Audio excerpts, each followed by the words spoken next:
Ito yung mga lods. Kaya ba may nakitang mga bukol-bukol na simento o platado na sa bahay niyo? Huwag niyo ipagwalang bahala mga lods kasi ang problema nun nasa loob. Ito pinalo ko ng martilyo. Nalaglag lahat yung nakabukol. Kalawang yung yung pinakaparilya ng poste. Ngayon may gagawin ako dyan, pakikita ko siya ngayon.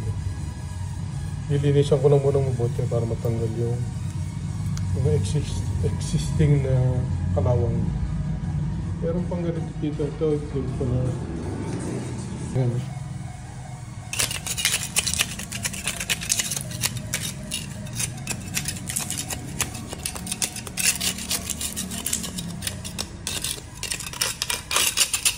Yun po yun, yung bukol na yun.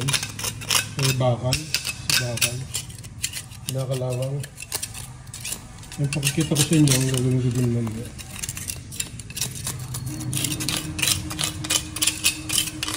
Kailangan lang malinisan mabuti. Ayan mga lods, after kong malinisan, putol na nga eh. Ito yung i-apply ko eh. Kaya makikita kayo dito sa local market, ang presyo niya is around plus 30,000. Pero pag sa US ka bibili nito, $1,000 din. Ito po yung i-apply ko. Ilalagay ko po yung link sa Lazada, yung price niya, para makita ninyo sa bandang dulo. Panoorin niyo yung video. At siya nga pala mga lods, pag bibili kayo nito, yung kung saan nyo gagamitin. Kagaya nito is ceramic metals. Meron po kasing made plastic, merong bronze. Yun po yung mga pagpipilian nyo. Ito po ay ceramic metals. Gagamitin ko ngayon. Kung magtatanong kayo, doon nyo na lang itanong sa Lazada. Makikita nyo naman doon ang yung bibili ninyo. Magbili ng bili. Ha?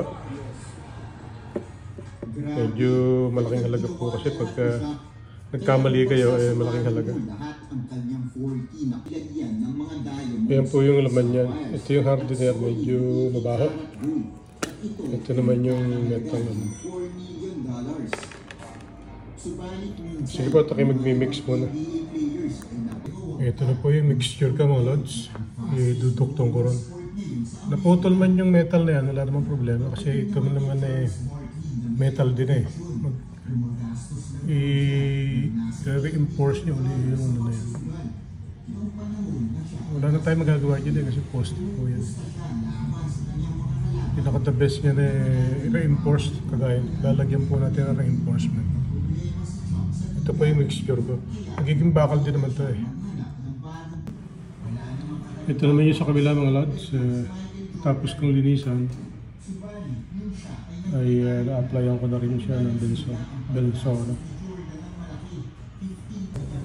Yan na mga lods na na-applyan ko na. Papatigasin na lang bago patungan ng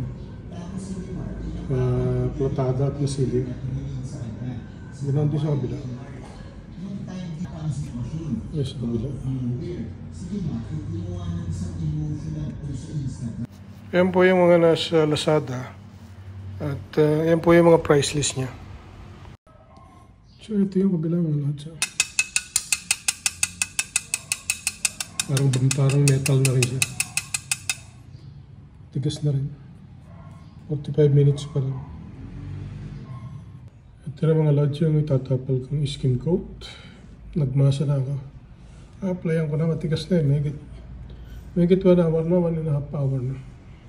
Parang bakal na puso yun. Kaya na ba? Sound like metal na eh. Kaya pwede nang apply. Ayan na po siya, na-apply. Yan yung initial. Pero siyempre, finish yan. Hayaan mo nang tumigas. Pag matigas na, tsaka ako siya applyan ng masilya.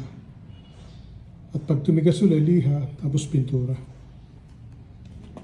Ganun din po sa kabila. Ayan siya mga lord. Patigasan na yung kanyang sili. Ito tayo mga lord. Sili.